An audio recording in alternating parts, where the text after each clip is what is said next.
Uh,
we will read Bismillah.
Bismillah, read. بسم الله الرحمن الرحيم.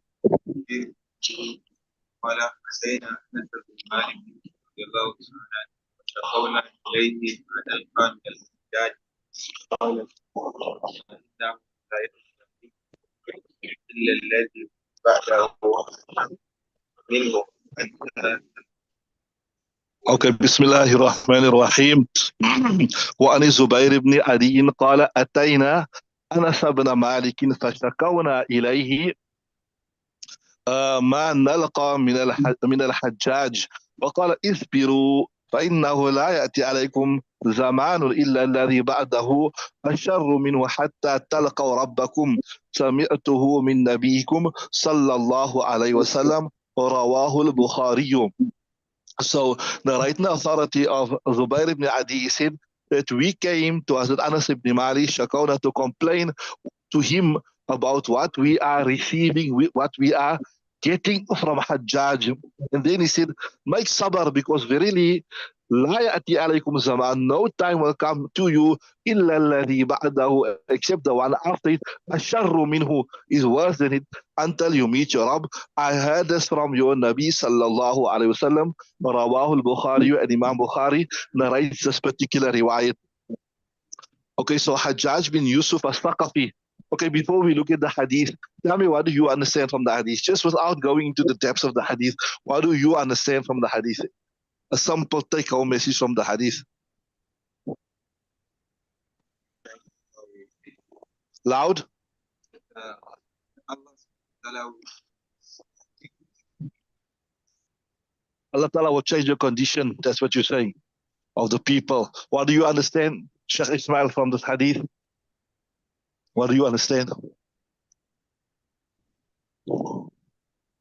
Just without going to the explanation of the hadith, just by reading the hadith, what do you understand? See, look, this is the key part. اصبروا فإنه لا يأتي عليكم زمان إلا الذي بعده أشر منه حتى تلقوا ربكم سمعته من نبيكم صلى الله عليه وسلم. It makes sabr because no time will come upon you except that the time after it will be even worse than it until you meet your Rabb. And I heard this from your Nabi sallallahu alayhi wasallam. What you are saying is more or less right, but what you say, what the hadith is saying, look here, did you in this dunya for a test, right? You've been put in the dunya for a test. So there will always be ups and downs. There will always be ups and downs. Actually, in fact, the essence of the hadith is the same verse. وَلَنَبْلُوَنَّكُمْ بِشَيْءٍ مِنَ الْخَوْفِ وَالْجُوعِ وَنَقْصٍ مِنَ الْأَمْوَالِ وَالْأَنفُسِ وَالثَّمَرَاتِ وَبَشِّرِ الصَّابِرِينَ. Right? That we're going to test you always. There will always be tests. And there's that another hadith that also say, God something like this, حجبت النار بالشهوات وحجب الجنة بالمكاره. That the road, the fire has been camouflaged with fulfilling your desires. And the road to heaven, to Jannat, has been camouflaged with difficulties. So what he's saying, look here, that today's Hajjaj bin Yusuf, that is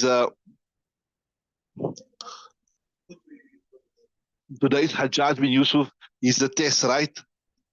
And then tomorrow there'll be another test. And then tomorrow there'll be another test. And as we go progressively towards Qiyamah, things will become worse. So you have to do what you have to do. You have you have to hold on to your deen. You have to hold as far as possible. You must try to see that you are in the clear. You must, as far as possible, you have to see that you are safe. Like, I told you that if you count for the last 30 years, in our history, maybe even if you go back, it will be more than that. But for the last 30 years, at every point in time, the Muslim Ummah was being tested. I say just what I can remember now, what I say, like you say in English, in recent memory. In recent memory. If you start, I remember when we were in madrasa, I clearly remember that we were still, it was our madrasa when we were qualifying. And as we were coming out to the masjid, then the information just came out that the Allied forces are attacking the Taliban in Afghanistan. It's the first time they attacked them. It was after the 9/11, it was before the 9/11. So if you look at from that time, right till now, there wasn't one time where the Muslim Ummah wasn't being severely tested, wars, etc., being brutalized by the Western powers. So same thing the Hadith is saying, that look, you will be tested all the time. The test will come. The kuffar is ready to annihilate Islam. They see Islam as a threat, etc. But you have to hold firm. See, isbiru فَإِنَّهُ لَا يَأْتِي عَلَيْكُمْ زَمَانٌ إِلَّا الَّذِي بَعْدَهُ أَشَرُّ مِنْهُ حَتَّى تَلْقَوْا رَبَّكُمْ. Now, Hajjaj bin Yusuf, he was a Thaqafi. This is from the tribe of Saqifa. Inshallah, as we go through the sabak, we go later on, there'll be a lot of details about him, right? How he was a young, ambitious man. So the Saqifa tribe was from Ta'if. He was from Ta'if, right? And he's commonly known as the greatest oppressor from among his ummah because he was a Muslim. But he committed all this oppression because he wanted to impress the king of that time, was the Umayyad king, right? It's mentioned about Hajjaj bin Yusuf that he ordered the killing, direct or indirect killing, of over 120,000 innocent Muslims.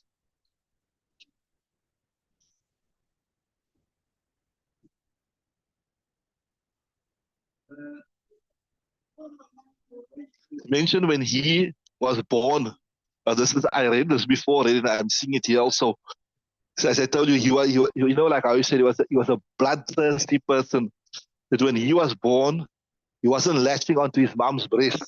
And obviously in those days, remember here today, nowadays you buy all this, you can buy, you buy formula and you buy this purity. In those days there wasn't all that type of thing. Really made food for the babies. That's why you'll see in the kitabs, they say a fasting woman, she's allowed to chew the food for a baby, because now you go to the shop, you get ready-made baby food, baby cereal. So you didn't have it, you didn't get it those days. So the mother had to chew the food. So the child would be heavily reliant upon the breastfeed of the milk. So it's mentioned here that when he was born, he wasn't latching onto his mom. Hajjaj bin Yusuf, he wasn't latching onto his mom. So Shaitan came and told her that take the blood of a goat and rub it onto your breast, and then you will see you will drink the milk. And she done that. And then he latched onto her, and since then he started drinking the breast milk. So from that time, he became so bloodthirsty. Like I told you, he killed many, many Sahaba Ikram.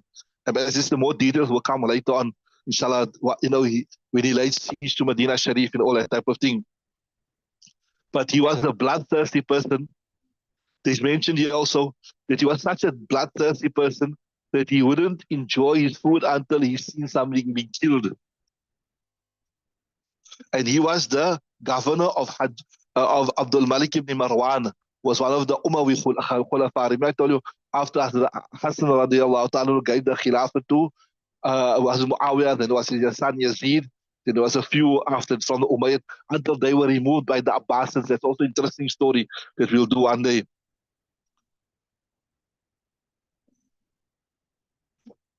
And there is a famous story that we'll also do later on, that when Abdullah ibn Zubair was the son of Asma, who was the sister of Aisha Siddiqa, when he declared Makkah to Mukarramah to be an independent sultanate, he wanted to break away from Yazid. Then this Hajjaj bin Yusuf, he laid siege to Makkah, and they began pelting the Kaaba Sharif, etc., with the catapult. And eventually, to do it also in the summer, they killed and had him crucified, and he was left on the road. The great Sahabi Abdullah bin Zubair, all the people were coming past, and what they even done, we were still coming to summer. They wanted to bury him in the Yahud's graveyard, right? And also one of the great tabi'in that he killed was, his name was Sa'id ibn Jubair. It's mentioned about when he passed away, this Hajjaj bin Yusuf, or before he passed away already, Allah Ta'ala punished him. He had an infestation of worms in his stomach. And the worms used to trouble him so much that he had to sit next to a fire, and the heat of the fire would then subdue the worms in his stomach. He was such a tyrant, you get people that have such terrible tempers, that he found somebody sleeping in the masjid. Just because the person was sleeping in the masjid, he orders his execution.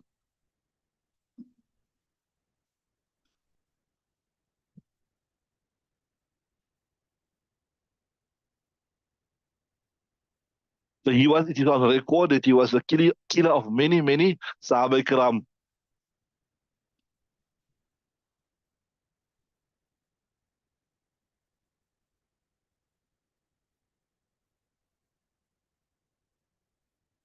So as the hadith says that here, I told you one is like al-ibratu li imum bil-lafz la li khusus al-mawrid. This was from amongst the test that Nabi sallallahu alaihi wasallam predicted that will come as we move away from the golden era of Nubuwwat and as we move towards Qiyamah, right? So it is on record that after he passed away, after Hajjaj passed away, then there was another person also, Abu Muslim al-Khurasani. Also, he shed more blood than him. So that was the manifestation of the hadith. So that is looking at on a micro level. But I told you on a macro level, the hadith means there will always be tests in this ummah. When we were small, I don't know if you remember, maybe not even born. I know you heard about the genocide that happened in Bosnia, Herzegovina. How many Muslims they killed? I was telling you last time, when the general killed so many Muslims, and he was asked, why did you kill these people? These are innocent people. He said, no, because they don't eat pork like us. So imagine you kill a person just because he don't eat pork. That's why what's in the Quran? Do you kill a person just because you say Allah is my Rabb? So you kill a person just because he don't eat pork, like how you eat pork. So that's the test. The trials will always be there. People are always bloodthirsty for thee. run of the Muslims because they see the Muslims as a threat to their way, etc. They read the next hadith.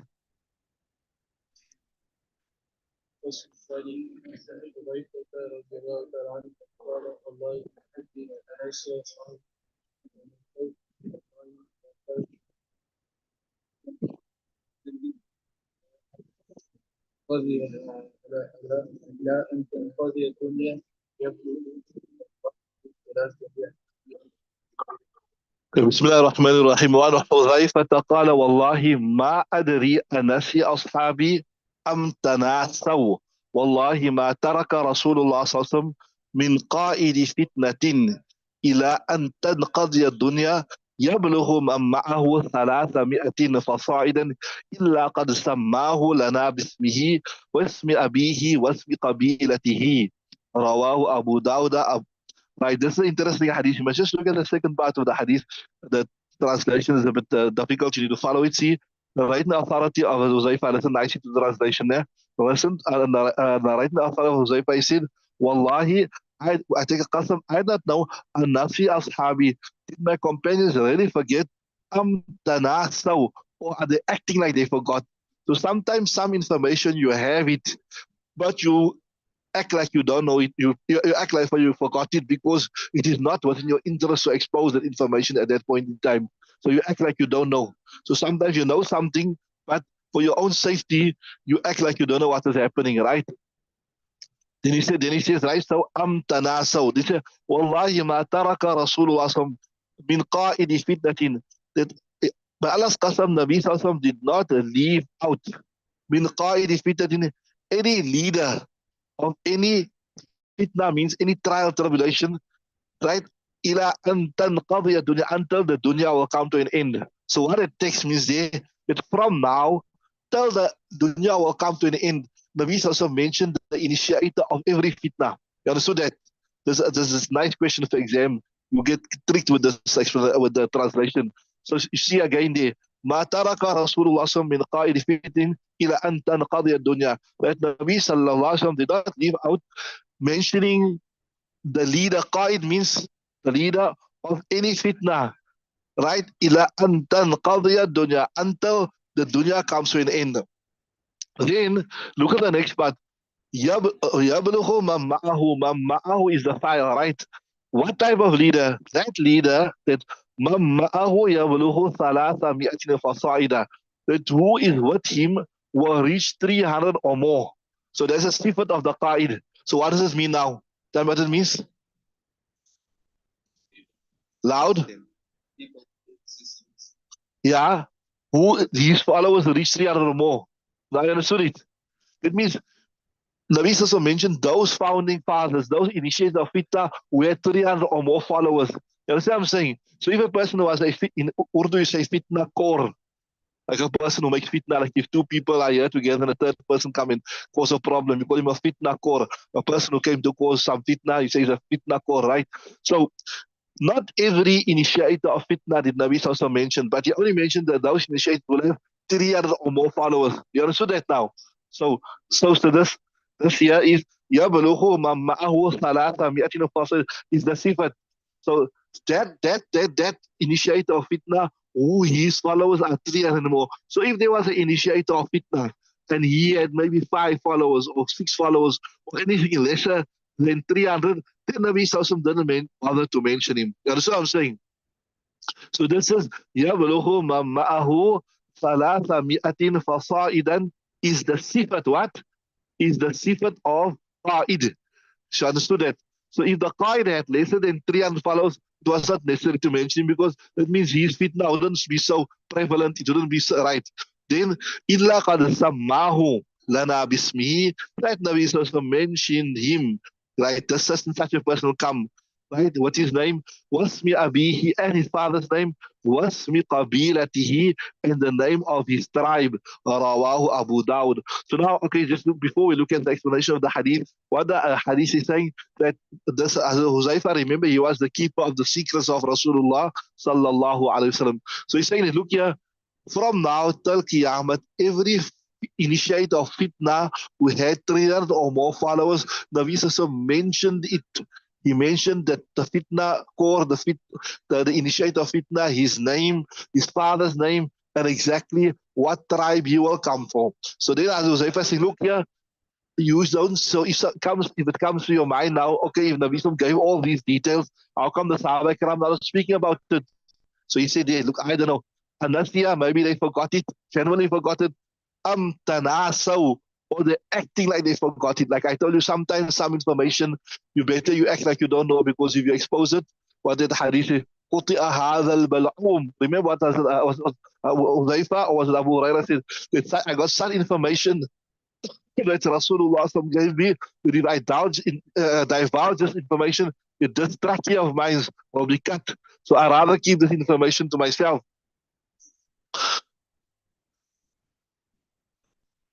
Right. So that is what the hadith means, right? So Nabi Sallam gave all the details of all the false prophets. Remember this, you go through the sabak, Nabi Sallam speak about Dajjalun, Kazabun, those people that were the false imposters, etc. There's also the hadith will come to speak about all the false prophets.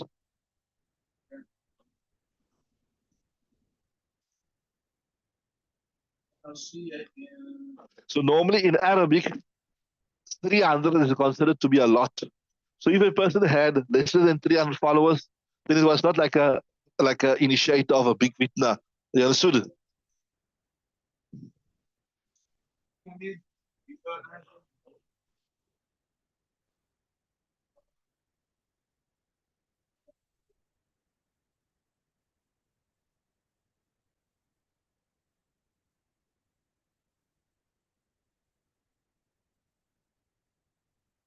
So yeah, also in the Shara, the Shara is mentioned. It doesn't necessarily mean maybe a false prophet, whatever.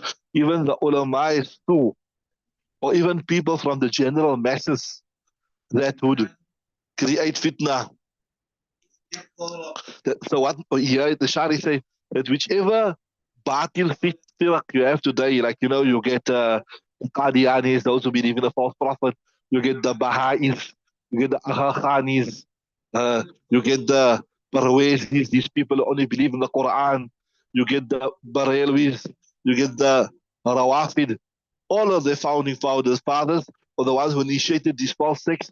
Nabi Sallallahu Alaihi Wasallam mentioned all their names, and he mentioned all the details about them, and all this information was by the Sahaba Ikram. As I told you, that's like by saying that I know it, and my companions also knew it, but perhaps they forgot, or they just acting like they forgot it because it will cause harm to them. Right, read the next one.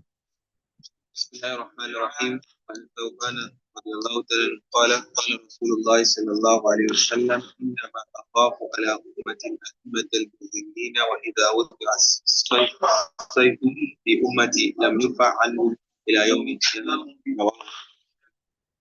Okay, Bismillah ar-Rahman ar-Rahim. وعن ثوبان قال رسول الله إنما أخاف على أمتي أئمة المضلين. رأيت أثارتي of ثوبان رضي الله تعالى عنه. He said, the Rasul said, verily I fear upon my ummah. What I fear from al-A'immat al-Mudillin, the misguiding leaders, those people who must guide others, right? وإذا وضع السيف في أمتي لم يرفع عنهم إلى يوم القيامة. When the sword is placed, right, when the sword is unsheathed amongst them, it will not be raised until the day of Qiyamah. Rawa Abu Dawud, Abu Dawud and Tirmidhi narrates this particular riwayat. Okay, so what do you understand from this hadith? I mean, this especially this part here. وإذا وضع السيف في أمتي لم يرفع عنهم إلى يوم القيامة. What does this mean? Okay, tell me what that part of the hadith means. When people start fighting, they won't stop.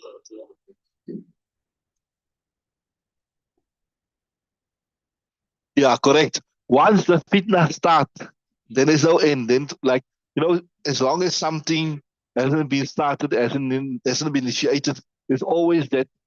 Even you, for example, if you never do something before, for the first time, you'll always be reluctant to do it. I don't want to do this thing. But once you do it one time, then after that, you'll do it several times. Like the ulama explained, that if a person unnecessary stretches out his hand, like, you beg unnecessary, then Allah Ta'ala will make it such that you will always have circumstances where you're stretching your hand out all the time. You know what I'm saying? But if that at that point in time the person made sabr and he never stretched out his hand, Allah Ta'ala will make it such that you don't have to stretch out his hand in future. So once a particular door is open, like how they say in English, once Pandora's box is open and all the demons are out, it's difficult to get them back in. And I told you there's a hadith where Nabi mentioned that Umar is a firm door between the fitna. And when that door is broken, then the fitnas will come. عودا بعد عود كالحصير. So as long as Umar radiallahu ta'ala was there, he was that firm door that kept the fitna out. But once that door was broken, then at the time of Uthman, from them it started. It was one way. See, وعن ثوبان قال قاسم إني أخاف على أمتي أئمة المضلين, the leaders that will misguide the people. وإذا وضع السيف, and then when the sword will be placed, لم يرفع عنهم, it will not be removed إلى يوم القيامة القيامة. And if this was similar to what is mentioned in another hadith, اصبروا فإنه لا يأتي عليكم زمان إلا الذي بعده أشر منه حتى تلقوا ربكم. That you must make sabr as we go. Things will only become worse once that sword is unsheathed. There will be problems right to until Qiyamah, right? Carry on.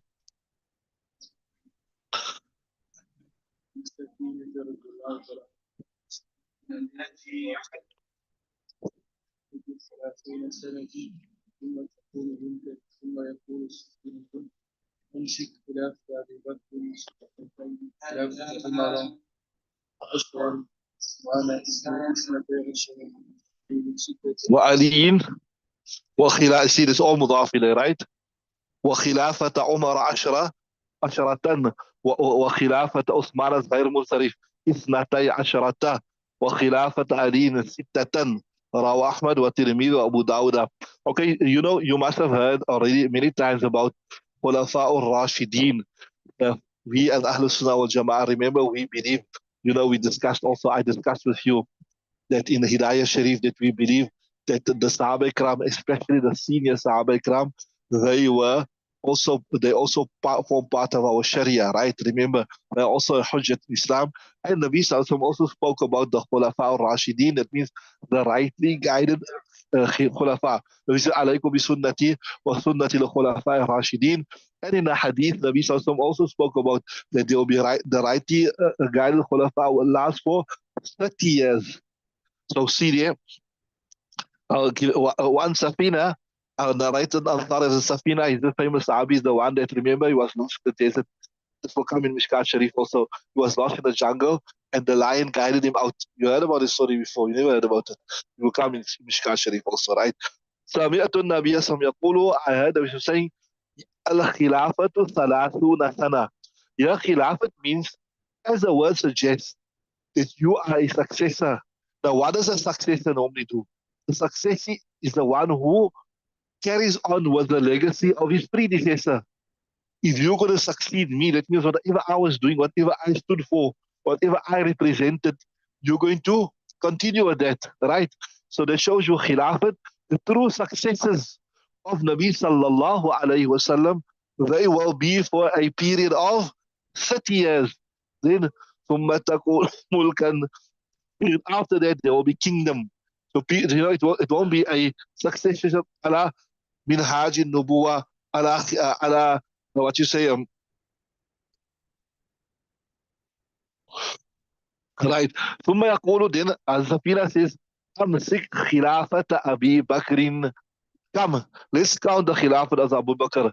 Sanataini. So yeah, in this hadith, yeah, it's, you're done in school, maybe rounding off to the closest of 5, rounding off to the closest of 10, So if something is like 9.5, you just say 10. If something is 4.5, you say 5, like that. So yeah, this, and the Arabs were very fond of this. You must remember this also. Many a times when you're studying the hadith, this is a generic answer for you. If you get a question like this in exams, the number in this hadith seems to contradict the number in that hadith. in this hadith, this number is mentioned, in that hadith, this number is mentioned, etc. So how do you reconcile between it? As I told you, you make the Arabs make hazf of the kashr. They would make like, instead of saying 9.5 or 9.6, they'll either say 9 or let's say 10. You understand? So this is exactly what happened in this hadith here. Otherwise, the figures won't make 100% sense. It won't make 100% sense. It's what you say, hazf of the kasr. So see, so you said, look here, count. The Khilafat of Abu Bakr was 2 years. Wa Khilafat Umar Asharata. And the Khilafat of Umar was 10 years.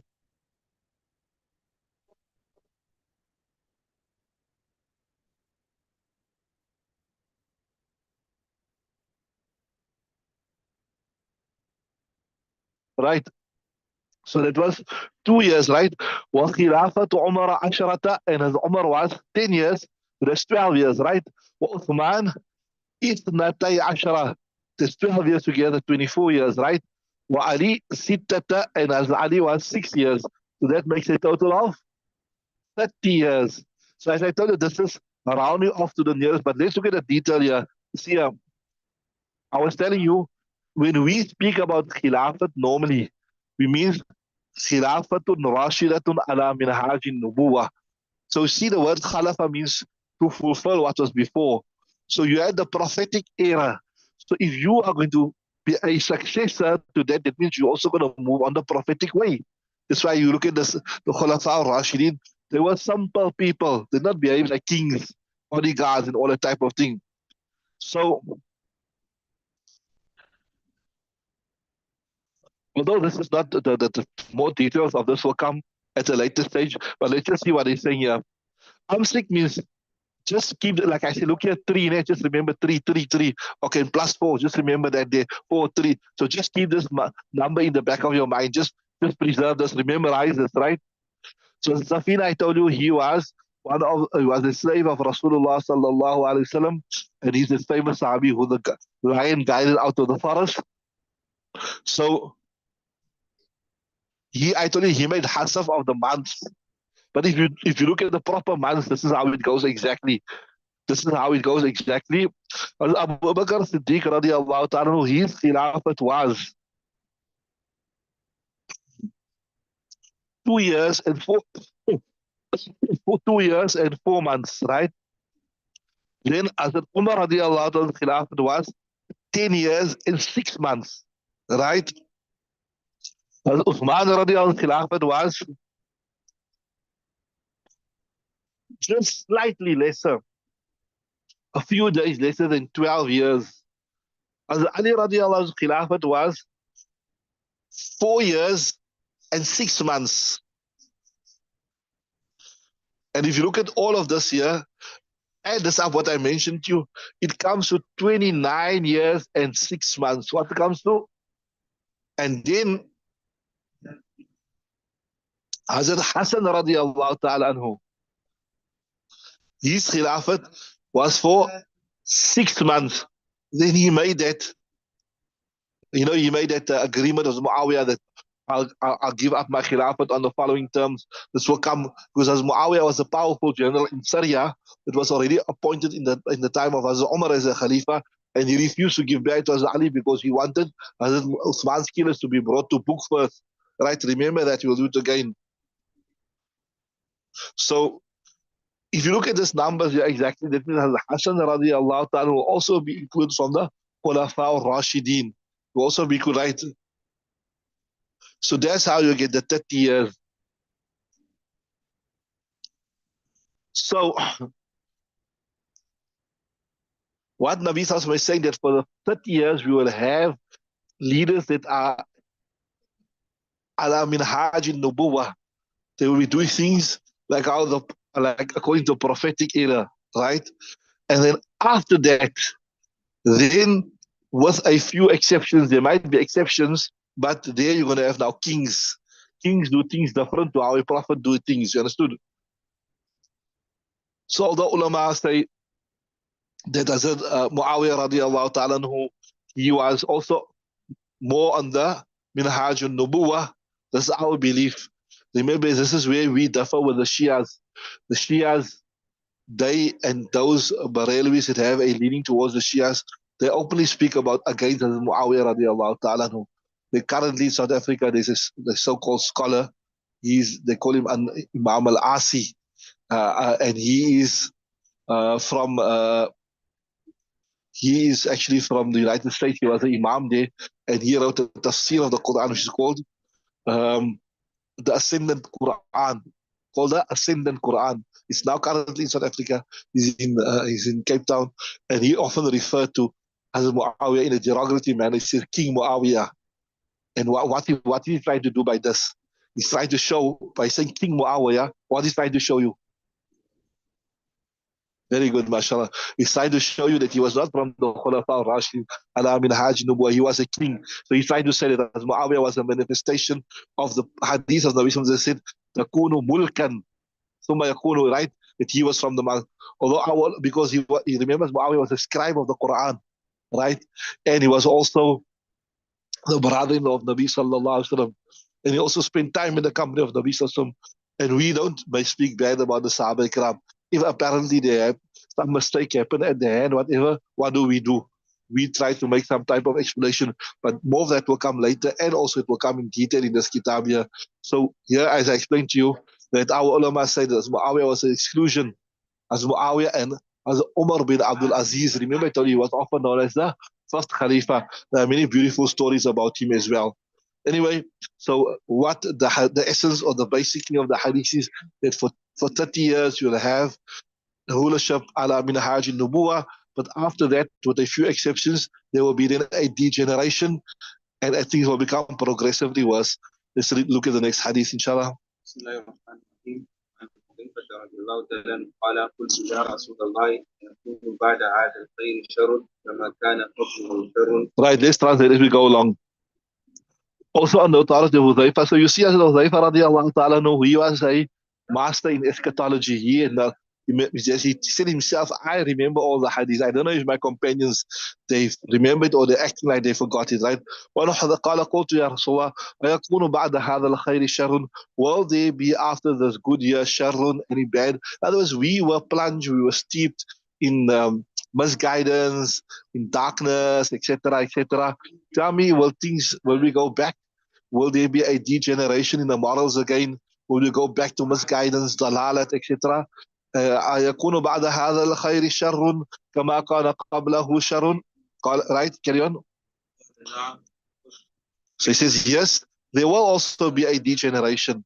Things will, maybe you will not go back to the exact same kufr, etc., like how there was in Jahiliyyat, but there will also be a degeneration, right? So he said, فَمَلَا إِسْمَةُ Ya Rasulullah, what is the way out of this? How do we protect ourselves? How do we save ourselves? How do we protect the prophetic legacy?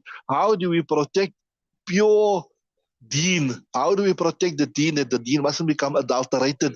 There will be false prophets, etc., etc. How will we protect ourselves, right? So you'll have to fight to preserve deen. Saif means sword, and sword means what?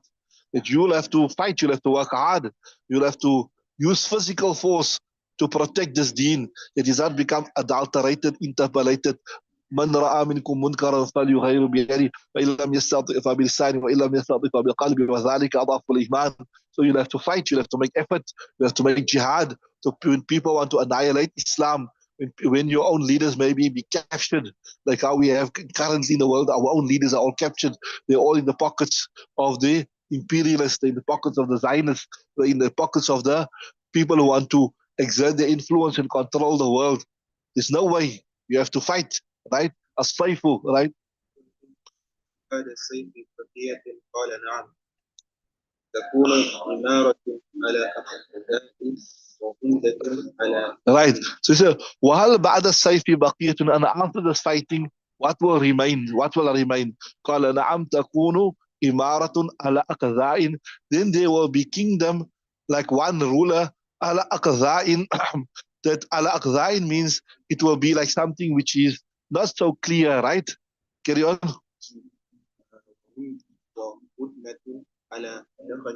And there will be like guidance على دخن, smoky, a murkiness, right? ثم ماذا قال ثم ينشأ ينشأ دعاة الضلال. فإن كان لله في الأرض خليفة جلد ظهره وأخذ مالك. Right. ثم ينشأ, then they were ينشأ, you can say نشأ ينشأ means to create. والذي أنشأ لكم السمع والأبصار والأفئدة. He's the one who created. So here it says ثم ينشأ, it's a nice way to translate here. ينشأ دعاة الضلال. Callers towards misguidance will come about, they will occur, right? فإن كان لله في الأرض خليفة, but if there is for Allah Ta'ala at that point in time in earth a Khalifa, a Khalifa that has been elected, right? Jalada dhahrak, even if he whops your back, وأخذ مالك, and he takes your wealth, then فأطيعه, obey him. Will come out of the leader. So what is this part? We'll do the explanation, but just what is he saying is when you got a leader who got the bigger issues correct, he's not calling you towards kufr, etc. Do not unnecessarily come out of obedience. Do not create civil strife, because many times the civil strife has more negativity than positivity. If you got a leader, maybe he's not getting right the small things, but the broader issues, he's got it right. So at least there is, there's order, there's, the Muslims are united, etc., etc., rather than rebelling against the Khalifa, creating civil disobedience, weakening the Khalifa, exposing him to the other external powers. Right? Understood? That's what he's saying.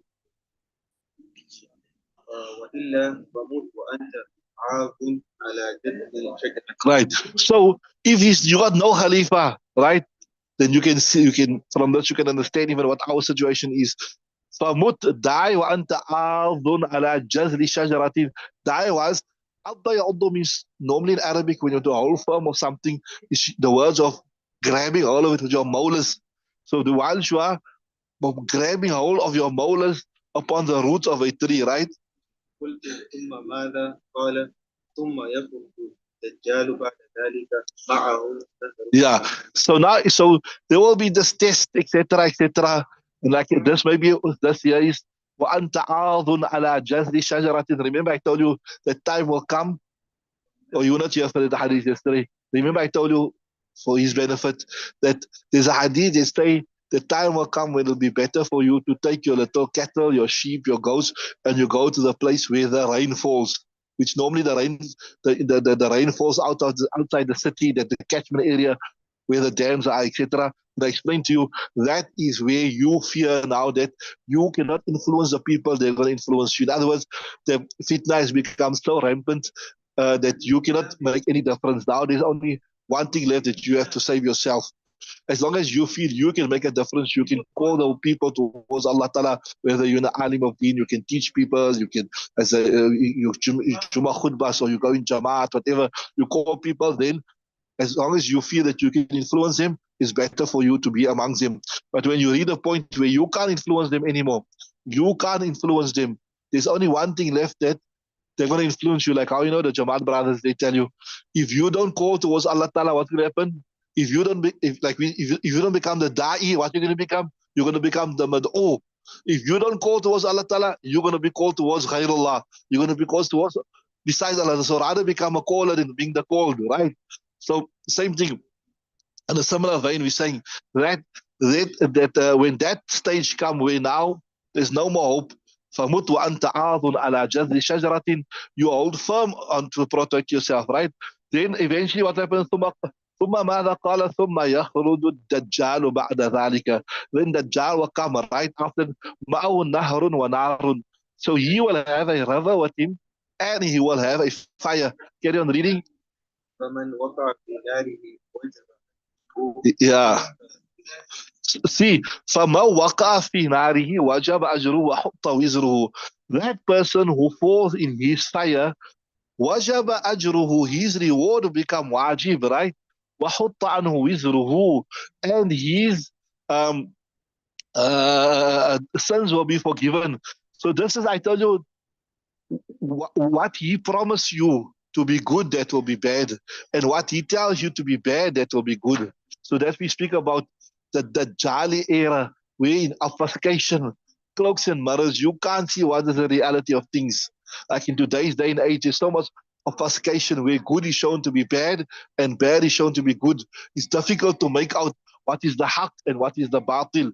So it comes that he will show you, here's a river, here's a beautiful garden, but in fact that will be the Jahannam. So he will, in other words, he's going to say, I'm Allah, and he didn't even make that claim, and then people will follow him. People who love music and musical instruments, they will be impressed with his music and his musical instruments, and they will follow him. And so when they follow him, obviously he's going to promise them, yes, gardens, but then gardens will actually be Jahannam.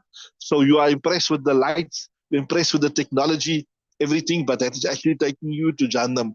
See, then carry on. وَمَا وَقَى فِي نَهْرِهِ وَجَبَ Then that person who falls in his river, وَجَبَ وِزْرُهُ وَحُطَّ أَجْرُهُ Then his punishment will become necessary, وَحُطَّ أَجْرُهُ And his reward will be decreased because now he's following the wrong road, right? Carry on. قلت ثم ماذا؟ قال ثم ينتج الكفر ولا يكتب حتى تقوم الساعة. So how you translate ثم ينتج المهر?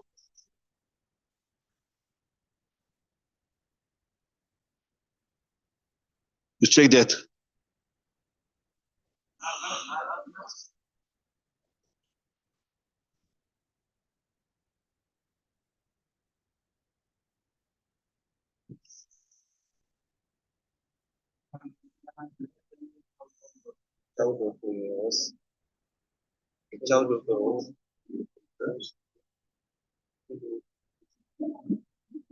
Right.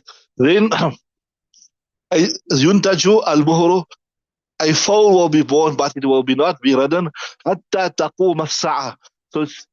So in other words, as indicating it was a short period. It will be such a short period that the foal will be born, and hardly before it reaches the age where it can be right, حتى تقوم الساعة, until Qiyamah will come, right?